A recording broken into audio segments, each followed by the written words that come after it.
அனைவருக்கும் வணக்கம். இன்றைய தினமணி செய்தித்தாளில் என்ன செய்திகள் இருக்குது அப்படிங்கிறத பார்ப்போம்.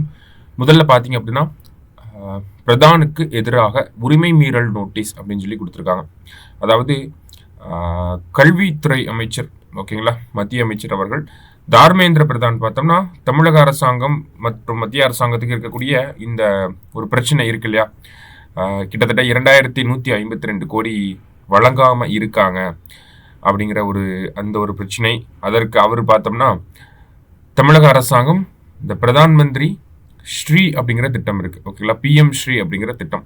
அந்த பிஎம் ஸ்ரீ திட்டத்தை நடைமுறைப்படுத்தினாதான் கொடுப்போம் அப்படிங்கிறத அவர் சொல்லியிருக்கிறார்.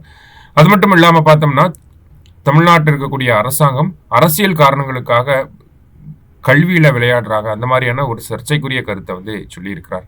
இதனால என்ன பண்ணியிருக்காங்க அப்படின்னா, அவர் மேல ஒரு உரிமை மீறல் நோட்டீஸ் அப்படிங்கறத கொண்டு வந்திருக்காங்க. இங்கிலீஷ்ல பார்த்தோம்னா ப்ரிவிலேஜ் மோஷன் அப்படின்னு சொல்லுவாங்க.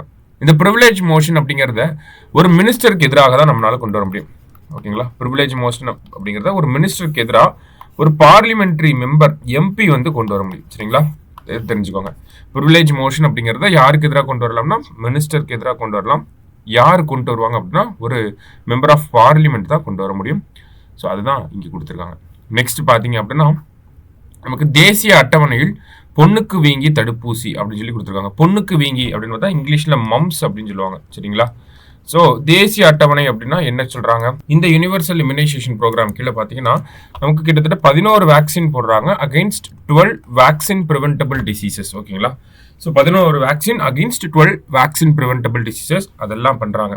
அதில் பார்த்தோம்னா இந்த பொண்ணுக்கு வீங்கி அப்படிங்கிறது போடுறாங்களா, அந்த தடுப்பூசிக்கு கீழே பொண்ணுக்கு வீங்கி வருதா அப்படின்னு பார்த்தீங்கன்னா வரல, ஓகேங்களா. ஸோ நமக்கு எம்எம்ஆர் அப்படிங்கிற வேக்சினை கேள்விப்பட்டிருப்பீங்க இல்லையா. ஆனால் இந்த யூனிவர்சல் இம்யூனைசேஷன் ப்ரோக்ராமுக்கு கீழே எம்ஆர் அப்படிங்கிற தடுப்பூசி மட்டும்தான் இருக்கு, தட்டம்மை மற்றும் ரூபல்லாக்கு எதிராக, ஓகேங்களா.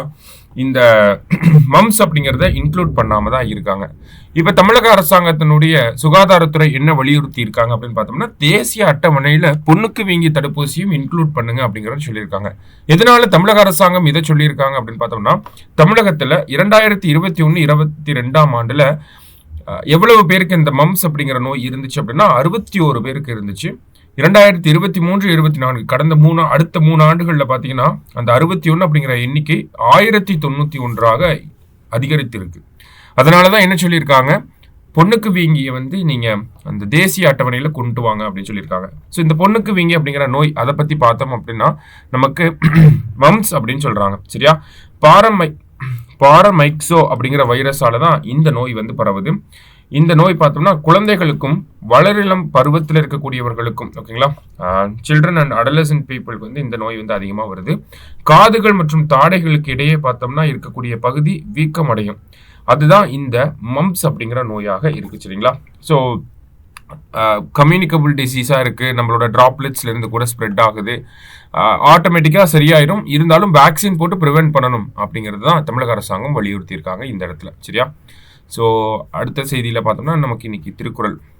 ஸோ திருக்குறள் என்ன சொல்லியிருக்காங்க அப்படின்னா, ஞாலம் கருதினும் கைகூடும், காலம் கருதி இடத்தால் செய்யின் அப்படின்னு சொல்லி கொடுத்துருக்காங்க. செயலை முடிப்பதற்கு ஏற்ற காலத்தை அறிந்து இடத்தோடு பொருந்துமாறு செய்தால் உலகமே வேண்டும் என கருதினாலும் கைகூடும் அப்படிங்கிறத கொடுத்துருக்காங்க.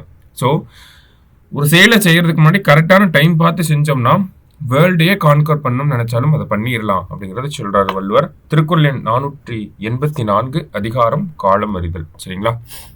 ஸோ கடைசியா பார்த்தீங்க அப்படின்னா, கனடா அப்படிங்கிற நாட்டோடைய முன்னாள் பிரதமராக ஜஸ்டின் ட்ரூடோ இருந்திருப்பார்.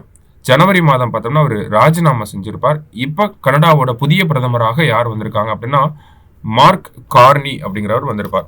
அந்த நாட்டோடைய முக்கியமான ஒரு பொருளாதார வல்லுநர் இவர், சரிங்களா. மார்க் கார்னி அப்படிங்கிறவர், அவர் தான் இப்போ பிரதமராக வந்திருக்கார், சரிங்களா. ஸோ இன்றைய செய்தித்தாளிலிருந்து முக்கிய செய்திகளை பார்த்துருக்கோம். நன்றி.